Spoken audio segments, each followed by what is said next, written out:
नमस्कार।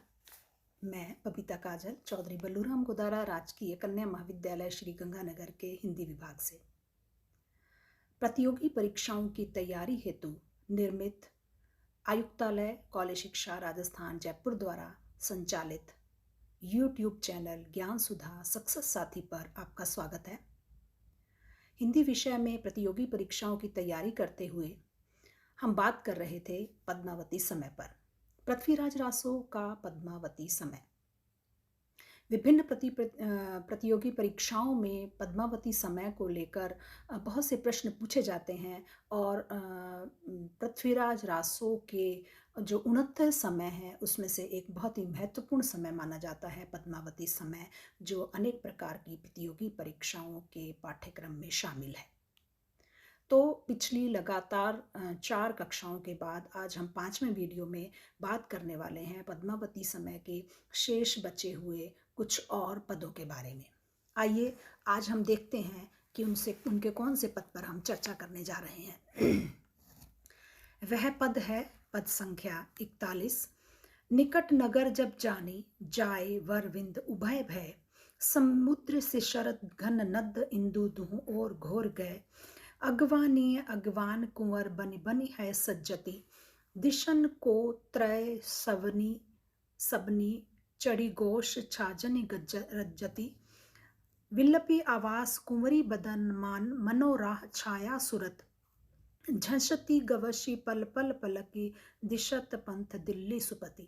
इससे पहले हमने देखा कि किस प्रकार से पद्मावती जो है वो उसके माता पिता उसके विवाह को लेकर चिंता करते हैं, उसके लिए उचित वर की तलाश करते हैं। कुमाऊं जो गढ़ है उसके राजा कुमुदमणि से उसका वागदान संस्कार किया जाता है, उसकी बारात रवाना हो जाती है और उधर से बारात रवाना होती है तो पद्मावती जो पृथ्वीराज को अपना पति मान चुकी है, उनसे प्रेम करती है, वह उनके लिए विलाप करती है। तो उस एक प्रसंग का यहाँ पर वर्णन किया गया है कि किस तरह से राजा पृथ्वीराज जो हैं वो जब समुद्र शिखर जो नगर है उसके समीप पहुँचते हैं तो दोनों ही इधर तो समुद्र शिखर के निकट पहुंचते हैं राजा पृथ्वीराज और उधर कुमुदमणि के आने का समाचार भी सबको प्राप्त होता है। तो कुमुदमणि जो है वो बारात लेकर आए हैं, तो किस प्रकार से उनकी जो अगवानी है की जाती है, उनका स्वागत किया जाता है, उसका यहाँ पर वर्णन किया गया है। निकट नगर जब जानी जाए वर विद वह भय। जब यह पता चला कि समुद्र शिखर के पास पहुंच गए हैं राजा कुमुदमणि और उनकी बारात। अब देखिए यहाँ जो वरविंद है यहाँ दोनों के लिए आ सकता है, एक तो है राजा कुमुदमणि और उनकी बारात और एक राजा कुमुदमणि और पृथ्वीराज, दोनों के लिए कि दोनों जो है समुद्र शिखर के निकट पहुंच गए हैं। लेकिन ज़्यादा उचित यहाँ पे कुमुदमणि और उसकी बारात के लिए अभिप्राय लगता है, क्योंकि आगे का जो प्रसंग बनता है, आगे की जो पंक्तियां हैं वो उसी से जुड़ती हैं।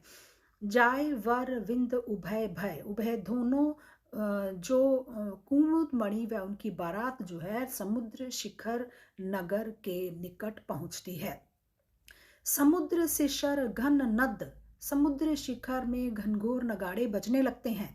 इंदु दुह और घोर गए, दोनों ओर के नगाड़े घनघोर गर्जना करने लगते हैं, समुद्र शिखर के भी और दूसरी ओर कुमुदमणि की बारात की तरफ से भी नगाड़े जो हैं घनघोर गर्जना करके वो अपने आने की सूचना देते हैं और उनके दूसरी तरफ वाले उनके स्वागत के लिए नगाड़े बजाते हैं। अगिवानी अगिवान, और उनकी अगवानी करने के लिए, क्योंकि भारतीय परंपरा के अनुसार बारात का स्वागत और अगवानी जो है विशेष परंपरा से की जाती है, विशेष उत्साह के साथ की जाती है, विशेष रीति रिवाजों के साथ की जाती है, तो उसी का उल्लेख यहाँ पर कर रहे हैं। अगिवानी अगिवान, अगवानी करने के लिए आगे आए। कुंवर बनी बनी है सज्जति, समुद्र शिखर राज्य के जितने भी राजकुमार थे वह अपने घोड़ों पर सज्जित होकर बनी बनी बन ठन कर सुंदर रूप से स्वयं को सुसज्जित करके घोड़ों पर सवार होकर और सुसज्जित घोड़ों के ऊपर बैठकर वहां पर उपस्थित हुए उस बारात की स्वागत करने के लिए। दिशन कोत्रीय सबनी, चढ़ी गौश छाजन रज्जति। अब ये कुछ झांकियाँ, कुछ झलकियाँ हैं जो हमें पृथ्वीराज रासों में इस तरह से दिखाई देती हैं, जो चित्र उत्पन्न करती हैं। और चित्र उत्पन्न करती हैं, कवि की वर्णनात्मक शैली को बताती हैं, तत्कालीन जो संस्कृति है उसका भी उल्लेख करती हैं। दिशन कोतय सशनी, क्योंकि बारात में का स्वागत करने के लिए राजकुमार और आगे बढ़े हैं, तो इसका तात्पर्य यह है कि पुरुष जो है वो बारात का पुरुष ही स्वागत कर रहे हैं। तो जो स्त्रियां हैं उस बारात को देखने के लिए इतनी उत्सुक रहती थी पहले कि वो उनको उत्सुकता अपनी समाप्त करने के लिए बारात को देखने के लिए, दूल्हे को देखने के लिए छत पर चढ़ती थी, छज्जों पर चढ़ती थी और वहां से वो उनको देख पाती थी। दिशन को त्रिय सबनी, सभी स्त्रियां देखने के लिए चढ़ी गौश छाजन रज्जती, सभी चढ़ी हुई हैं गवाक्षों पर, छज्जों पर, रज्जती और सुशोभित हो रही हैं। सुंदर ढंग से सजी हुई, बड़ी सुंदर लगने वाली सभी स्त्रियां जो हैं वो छज्जों से और गवाक्षों से, झरोखों से झांक रही हैं और उस बारात के दर्शन कर रही हैं, बारात की एक झलक पाने के लिए बेताब है। विलपी आवास कुंवरी बदन, अब एक ही पद में दृश्य बदल जाता है। दूसरी तरफ राजकुमारी पद्मावती के आवास का, उसके महल का अंदर की क्या स्थिति है उसका वर्णन कर रहे हैं कि कुंवरी राजकुमारी का मुख विलाप, आवास में वह विलाप कर रही है। राजकुमारी का जो मुख है वो कैसा हो रखा है, मनोराह छाया सुरत, मानो जो चंद्रमा है उसको राहु की छाया ने ग्रस लिया हो, अपने चपेट में ले लिया हो। तो चंद्रमा कुछ इस तरह से राहु ग्रस लेता है तो चंद्रमा जो है उसकी चांदनी मध्यम पड़ जाती है। ठीक वैसे ही शोक में डूबी हुई पद्मावती के मुख को मानो शोक की छाया ने इस तरह से ग्रस लिया है जैसे चंद्रमा को राहु की छाया ग्रस लेती है, उसकी सूरत को ग्रस लिया है। झंसती गवशी पल पल पल पलकी, और इस तरह से बड़ी बेचैन होकर पद्मावती झंसती झांकती है, गवशी गवाक्ष की तरफ, पल पल पलकी क्षण क्षण में, क्षण क्षण में उसकी पलकें बार बार उठती हैं, झांकती हैं। दिशत पंथ दिल्ली सुपति, उस दिशा की तरफ जो मार्ग दिल्ली की तरफ से आने वाला मार्ग है उसकी तरफ दिल्ली के राजा राजा पृथ्वीराज की प्रतीक्षा करते हुए पद्मावती की निगाहें, उनकी नजरें बार बार उस मार्ग की ओर उठती हैं, झांकती हैं। पल पल जो है वो अपनी पलकों को से उधर देखती है, अर्थात वो बड़ी बेचैनी से प्रतीक्षा कर रही है। और यहाँ पर हम देखते हैं कि एक बड़ा सुंदर दृश्य उन्होंने उत्पन्न किया है। एक पद्मावती जो प्रतीक्षारत पद्मावती है उसका वर्णन यहाँ पे किया है। बारात के लिए स्वागत के लिए तत्पर जो राजकुमार हैं उनका सुंदर यहाँ पर झांकी उन्होंने झलक दिखाई है। झंसती गवशी, श्रवर्ण का बड़ा सुंदर प्रयोग है। पल पल पलकी अनुप्रास है, दिशत पंथ दिल्ली सुपति।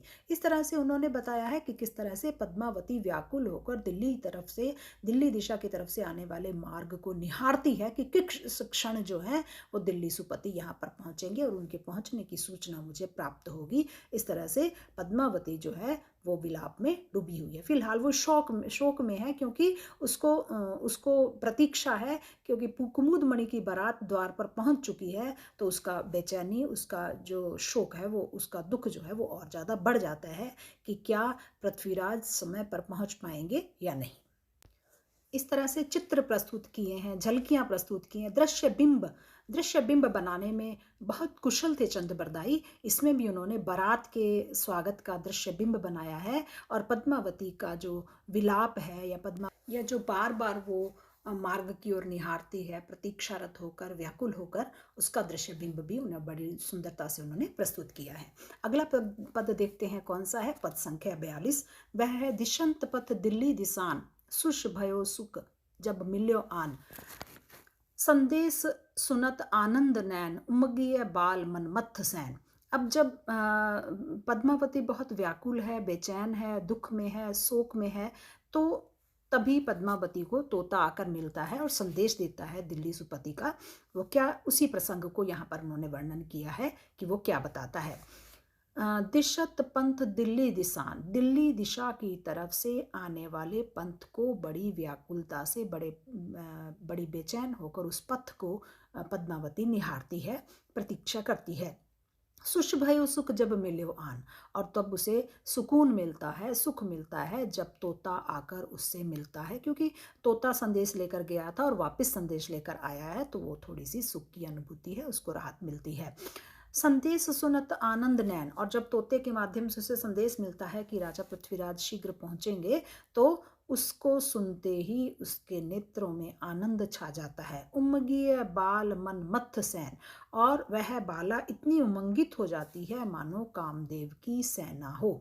उसके अंग प्रत्यंग जो है वो इतने खिल जाते हैं, इतने उमंगित हो जाते हैं कि मानो काम मन मत्थ सैन, मानो कामदेव ने सेना तैयार की हो आक्रमण के लिए।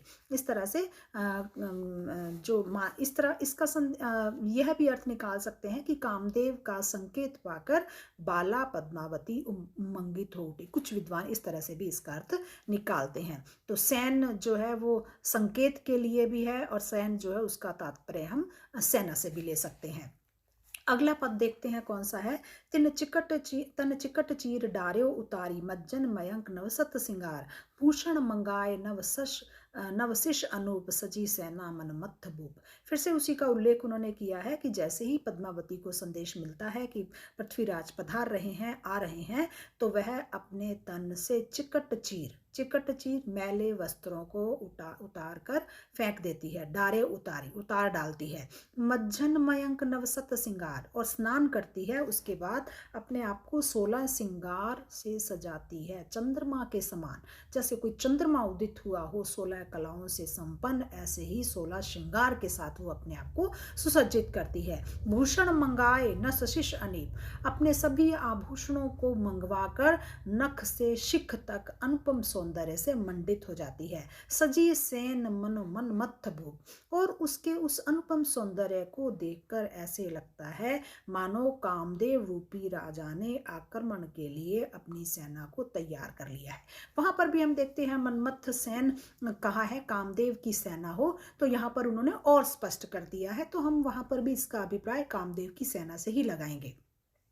तो यहाँ पर भी वो कह रहे हैं सजी सेन मनो मनमत्थ भूप, मानो कामदेव की रूपी राजा भूप, कामदेव रूपी राजा ने अपनी सेना को अच्छी तरह से दल बल के साथ में, अर्थात पद्मावती का सौंदर्य अपने आप में ही अनुपम था, और उसके बाद उसने जो 16 श्रृंगार किए हैं, तो ऐसे लगता है कि उसने और भी ज्यादा अपने आप को कामदेव रूपी राजा ने आक्रमण के लिए, पृथ्वीराज पर आक्रमण के लिए अपने आप को तैयार कर लिया है।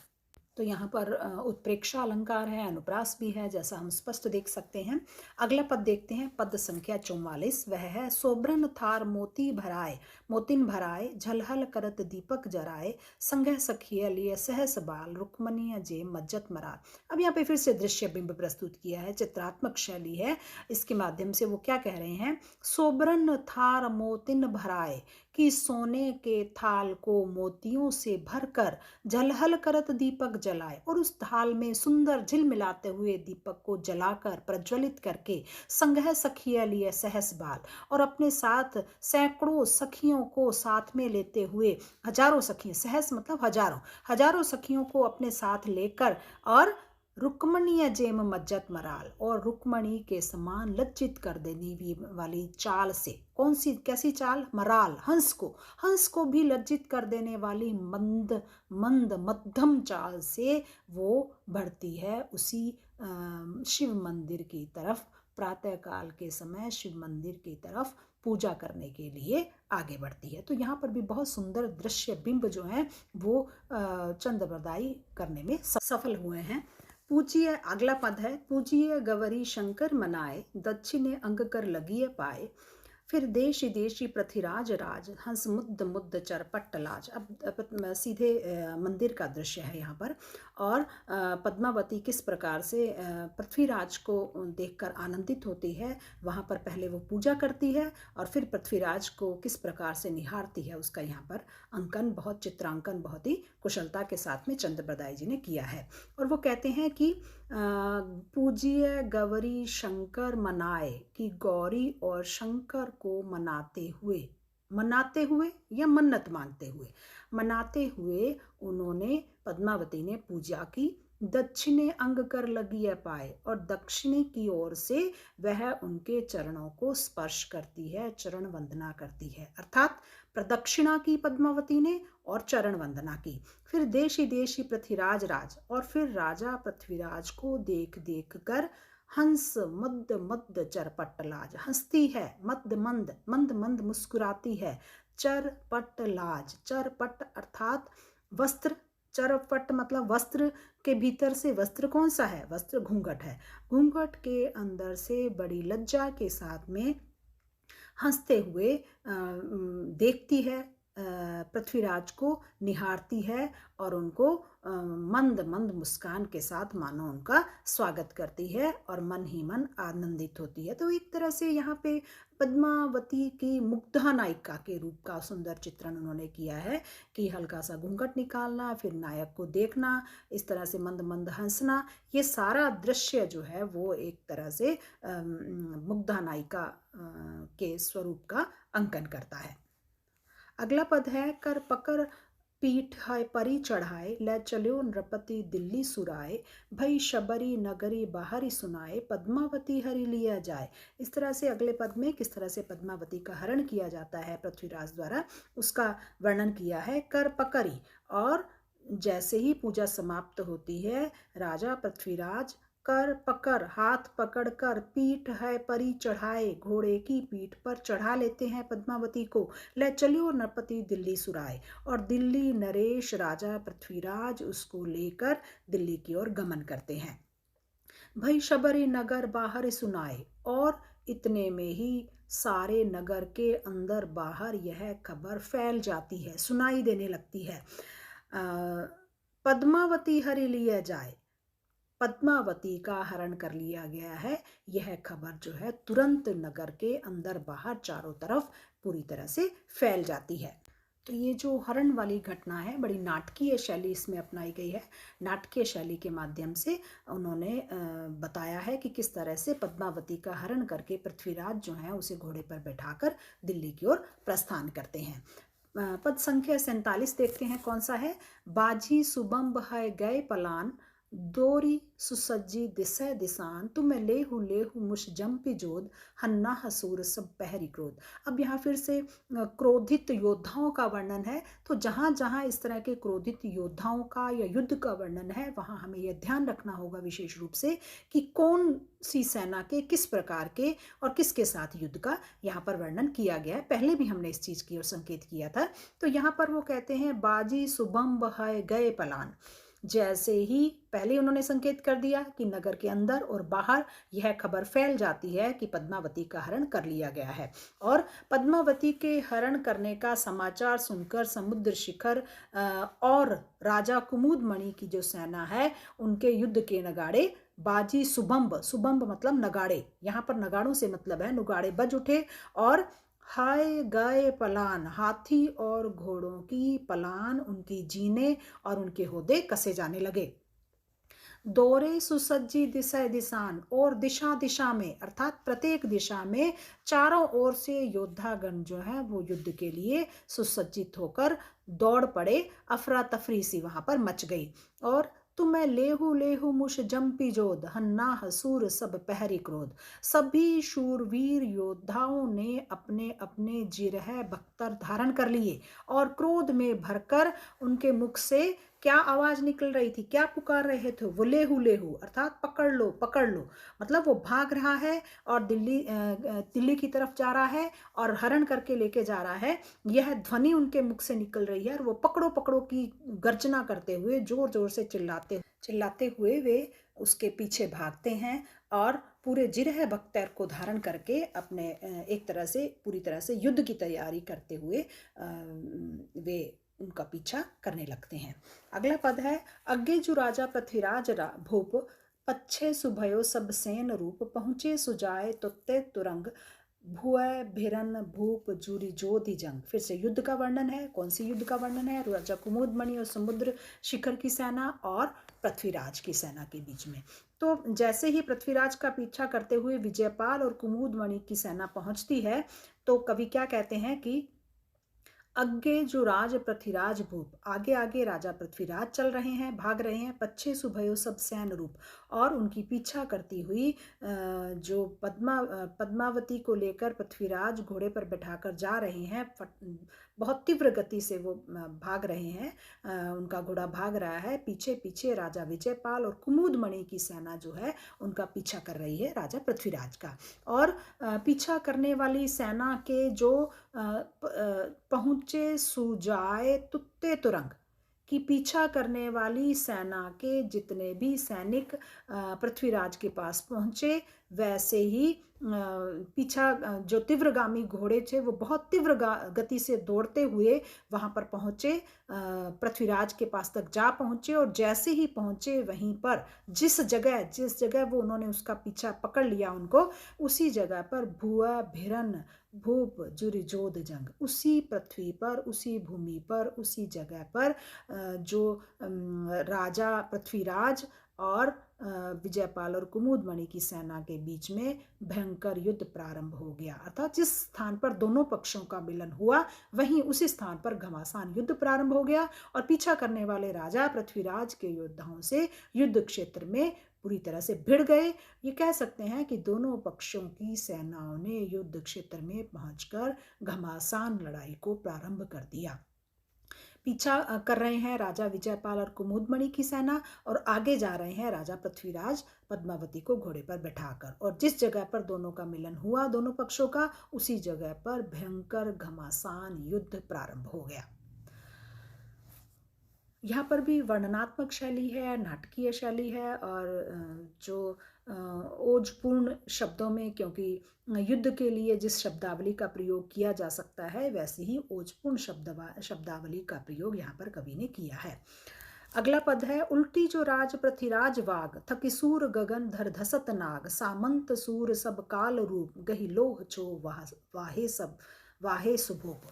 जब पृथ्वीराज ये देखते हैं कि शत्रु उनका पीछा कर रहे हैं, तो वो क्रोधित होकर किस तरह से अपने घोड़े की लगाम को पकड़ते हैं उसका वर्णन यहाँ पर किया है। उल्टी जो राज पृथ्वीराज वाग, राजा पृथ्वीराज ने जैसे ही अपने घोड़े की लगाम को उल्टा किया, अर्थात उसे रोका और उसके रुख को मोड़ा, थकी सूर गगन धर धसत नाग, वैसे ही पृथ्वीराज के क्रोध को देखकर मतलब जैसे ही उन्होंने आगे बढ़ना छोड़कर अपने रुख को शत्रुओं की तरफ किया, शत्रुओं का सामना करने के लिए घोड़े को पीछे की ओर जैसे ही वो मोड़ने लगे, वैसे ही भयंकर युद्ध जो है वो वहाँ पर उसकी संभावना बन गई। और उस संभावना को देखकर थकी सूर गगन, आकाश में विद्यमान सूर्य थक गया, स्तंभित हो गया और मानो आकाश में ही रुक गया।